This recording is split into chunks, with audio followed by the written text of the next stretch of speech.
Hello, I have the lovely Sarah with me, whom met recently at Theft Crime. I'm very excited to have her with me today. I will let her introduce herself and tell us a little bit about herself. Hello, my name is Sarah Bax Horton. I'm the author of One-Armed Jack. It's a non-fiction re-examination of the Jack the Ripper case, and I wrote it in honour of my police ancestor.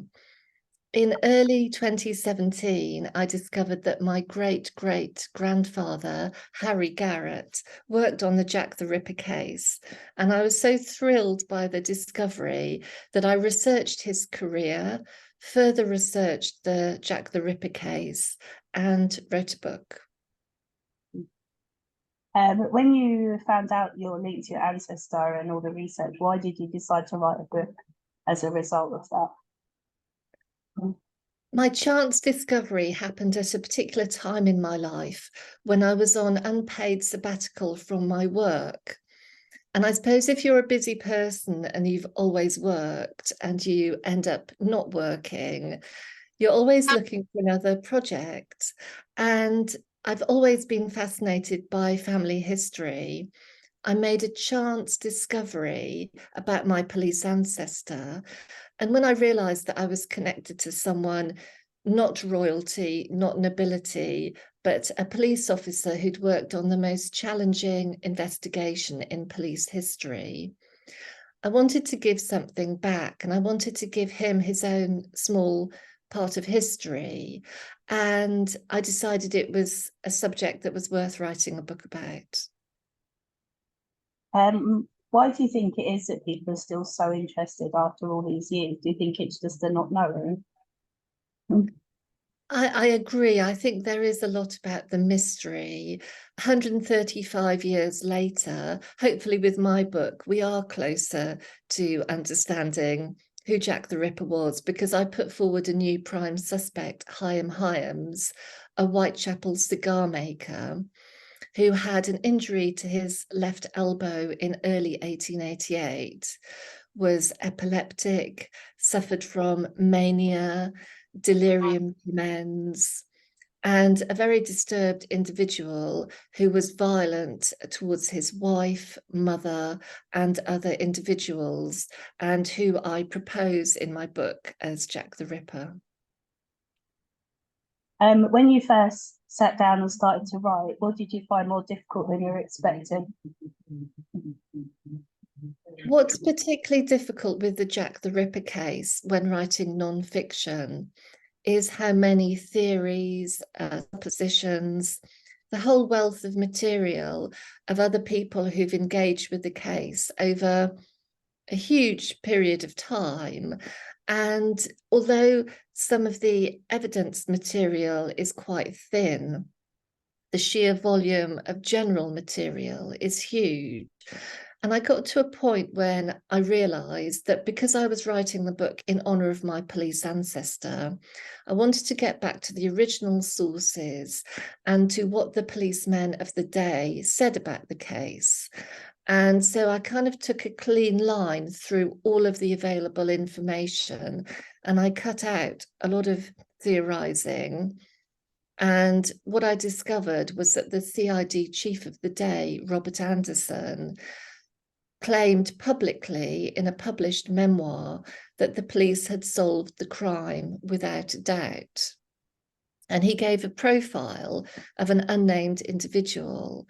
And that man was a Polish Jew, an East Ender, who was seen by a key eyewitness who refused to testify against a fellow Jew, who suffered from paroxysms or fits, which fits very clearly with the epilepsy, and who stopped killing when he was incarcerated in a lunatic asylum.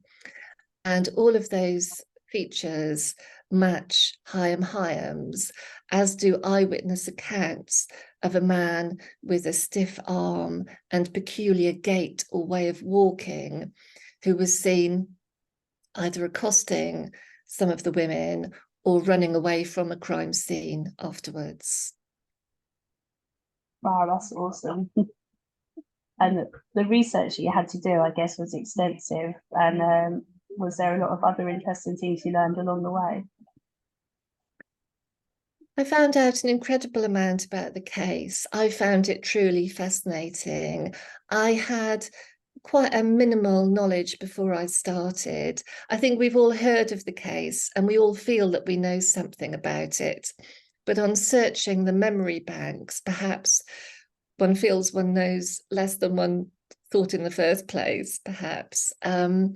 I discovered some fascinating things about my police ancestor, not all of which is in the book because it became a true Ripper book, although written in his honour.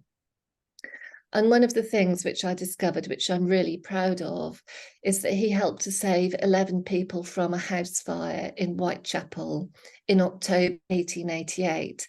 At the height of the Ripper investigation, he was on night duty at Lemon Street Police Station, and the fire was actually in a building opposite.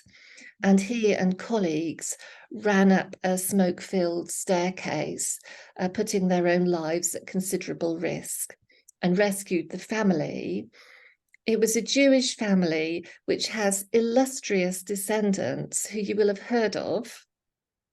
The most well-known is the late Dr. Oliver Sacks, who wrote The Man Who Mistook His Wife for a Hat, and so on. And another one was a Nobel Prize winner, Robert Aumann. So I'm just so proud that he performed that act of heroism. Have you got the writing bug now? Are you going to carry on? Yes, I'm continuing. There's more material on the police Whitechapel murders files, and so I'm continuing to pursue them. And, you know, I've just been so lucky to have completed the book. I've got it published by a fantastic publisher, and there's been a lot of interest in it. So I'm just really delighted by that. And when did it actually come out? It came out on the 31st of August, and it's available in hardback, ebook, and audiobook.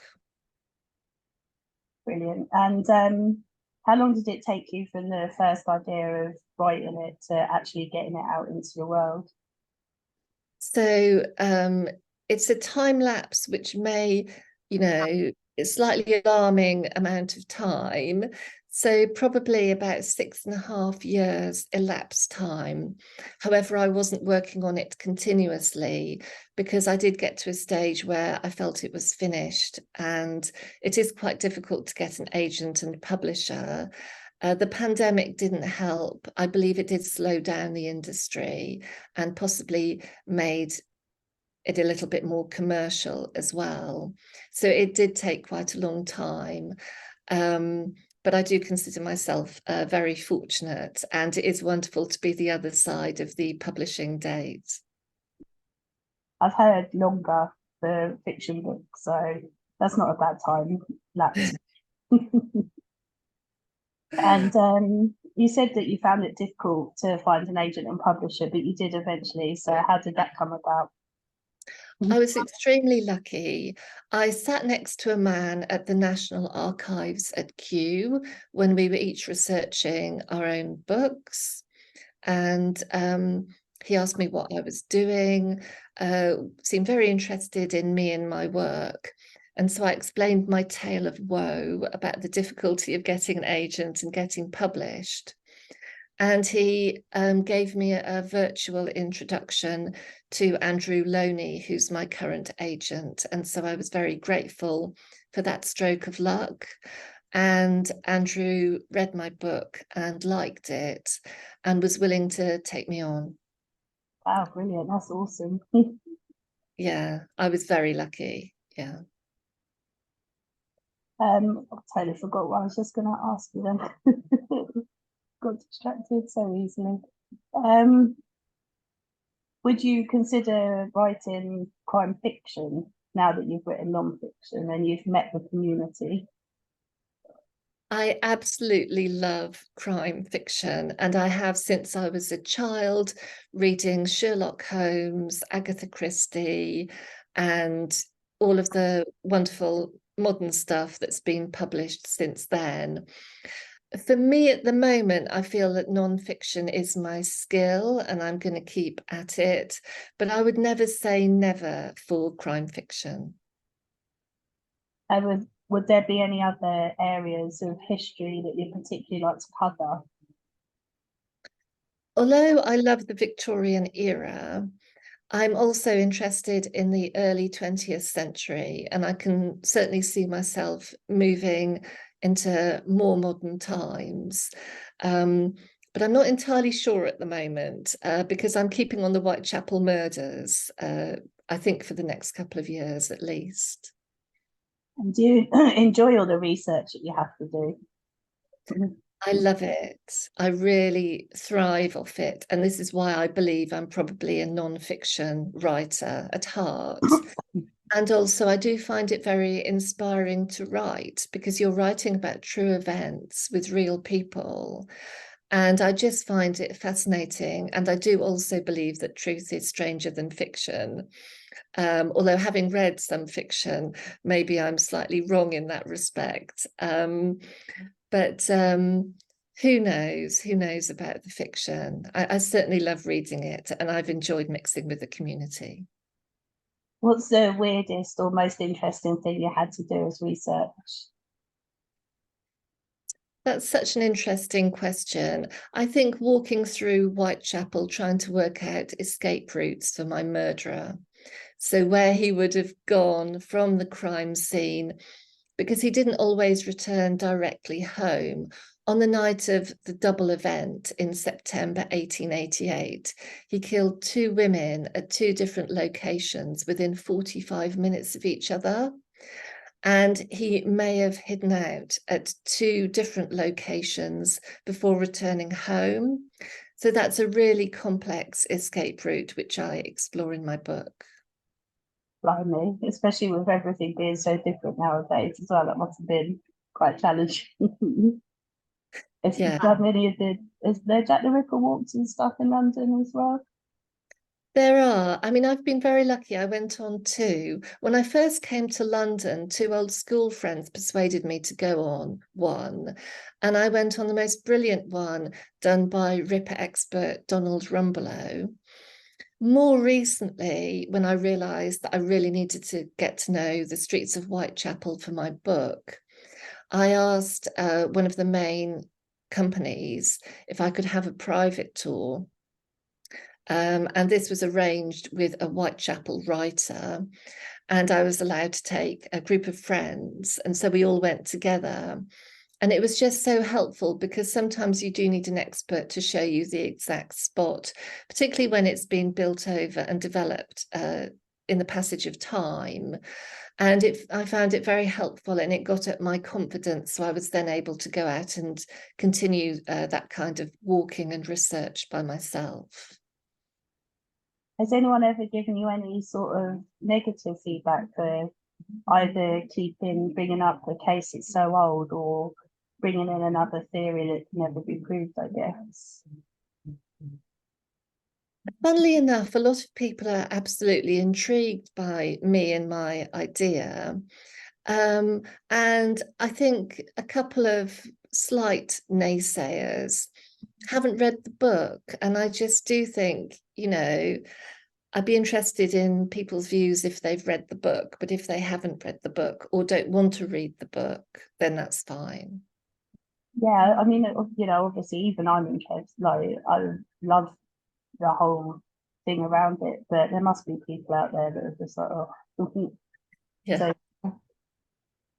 And people do like to tone, don't they? Negative as well as positive. Well, I think there is an assumption that if you're not already a published author, that it's never going to work out for you. And although as a debut writer, it may feel like that sometimes, I can categorically say it's not the case. There's room enough in the world for millions of books. Millions more books will be written. Many of them will be by people who've never written a book before, maybe even never thought of writing one. So, if you want to do it, you've got to do it. Now you started writing, what's your big goal? What do you want to achieve most?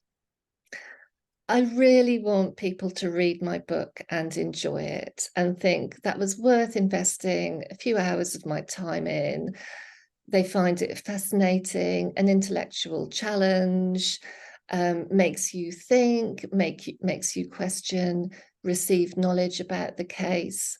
I certainly tried to bust a few myths, and I just really hope that people have an interesting and enjoyable experience.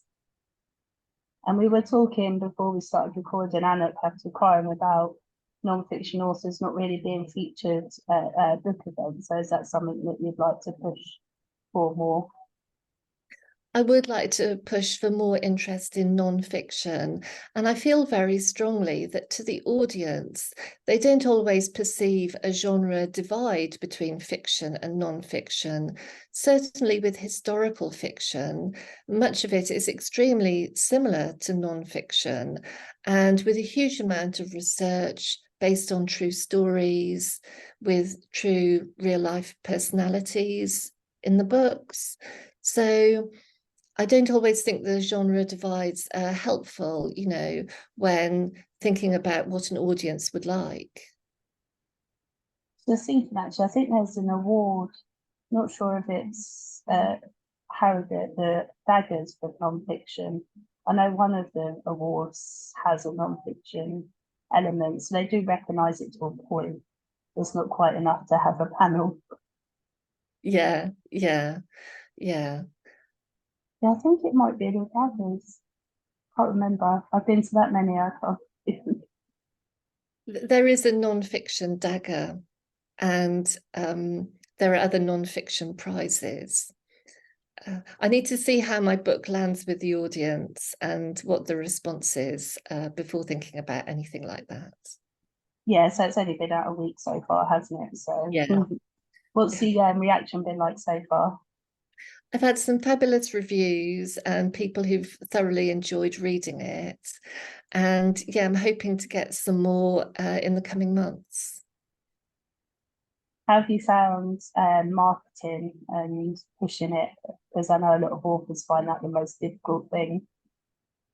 I think I would have found it difficult, but my publisher has appointed a publicist who's really very good. And so I do have that support, and I have someone finding opportunities for me. I also, through my network, have managed to find a few opportunities for myself. And it is something that you get used to. You can learn how to give interviews. You become more aware of the type of questions you might be asked. And so it gets easier. But live television I have done.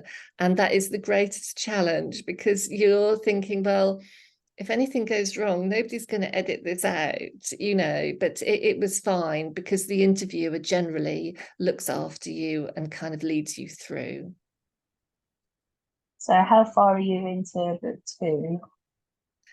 Oh, I'm not sure if I can answer that question, but I've certainly done a lot of research and thinking, and some of which I actually did for my first book, because in the beginning, I didn't know the boundaries of my first book, and there are 11 unexplained deaths on the police files. So I looked at all of them. So I have quite a huge volume of unused material to work through, which is great because as a writer, you never really want to stop.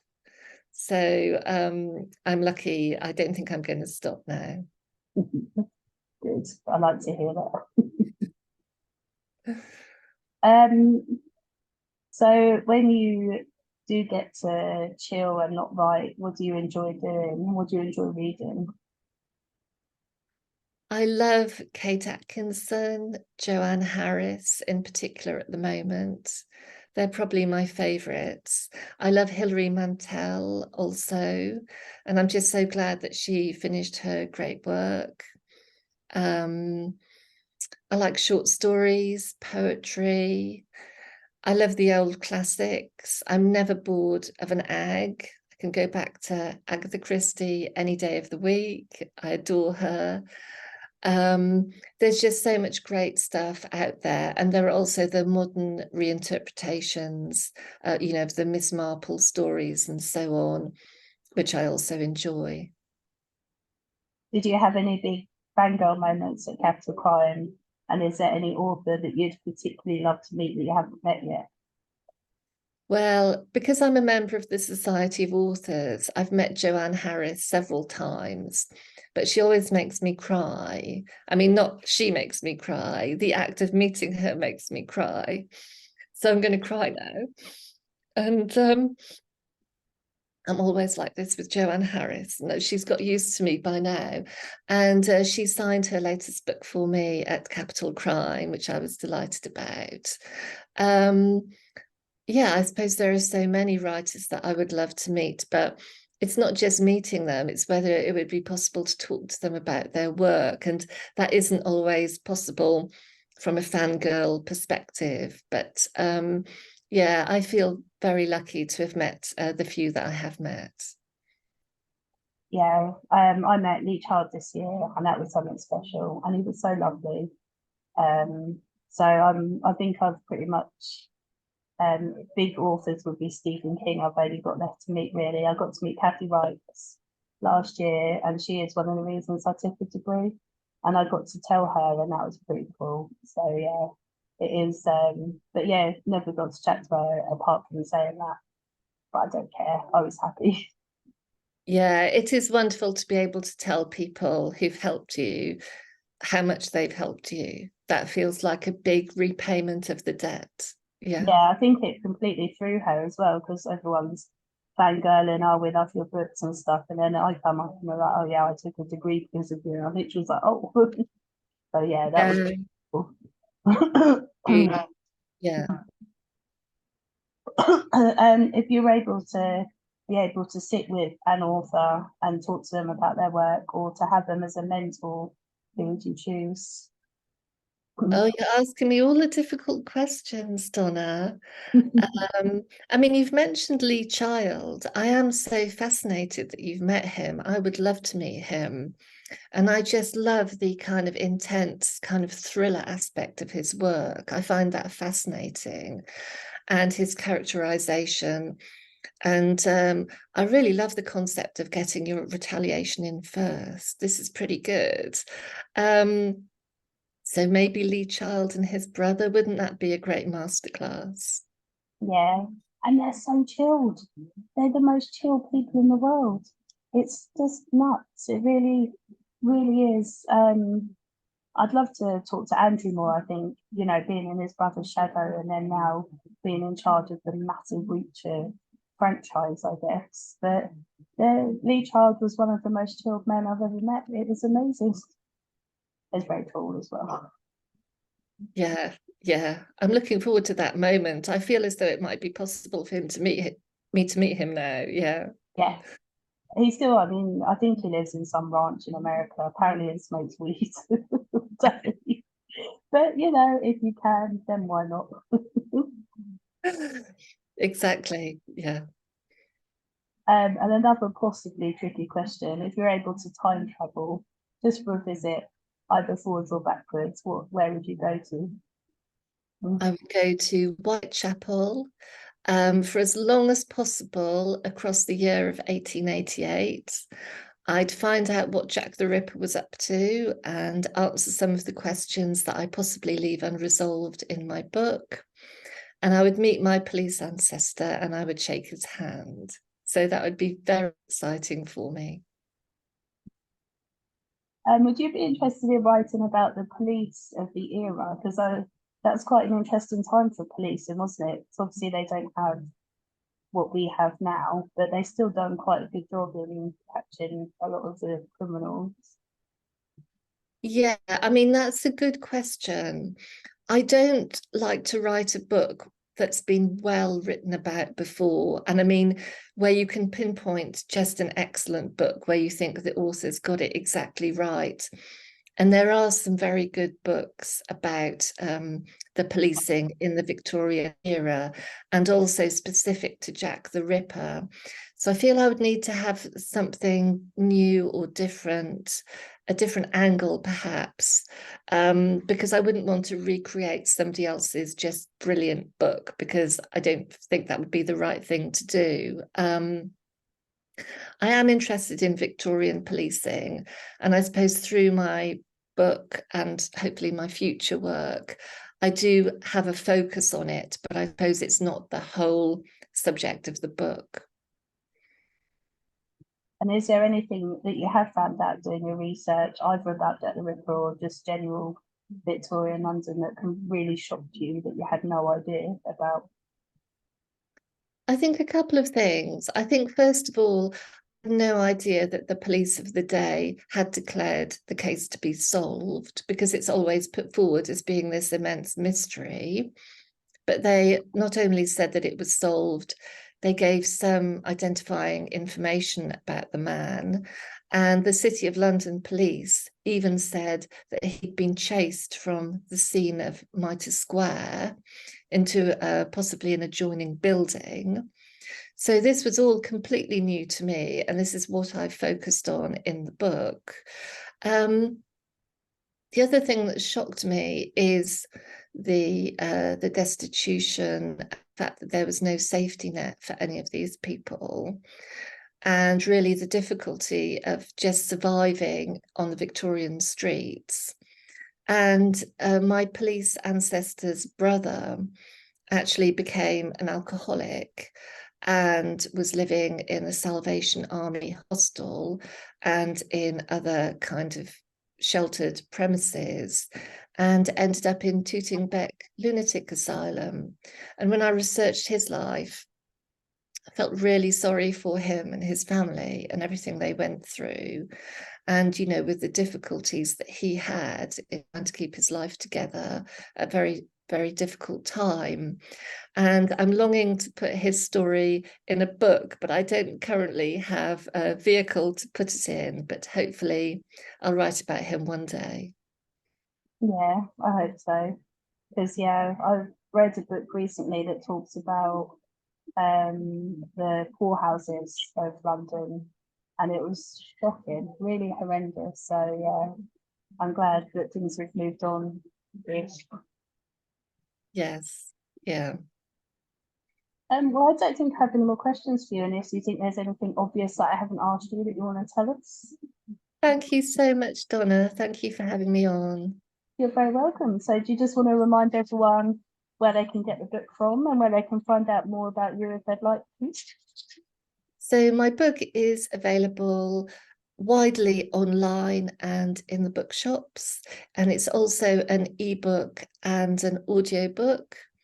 And there's quite a lot of information about me on my publisher's website. That's Michael O'Mara Books. I'll publish the Amazon link when I post the interview for you as well. Thank you very much. Okay. Thank you. Thanks.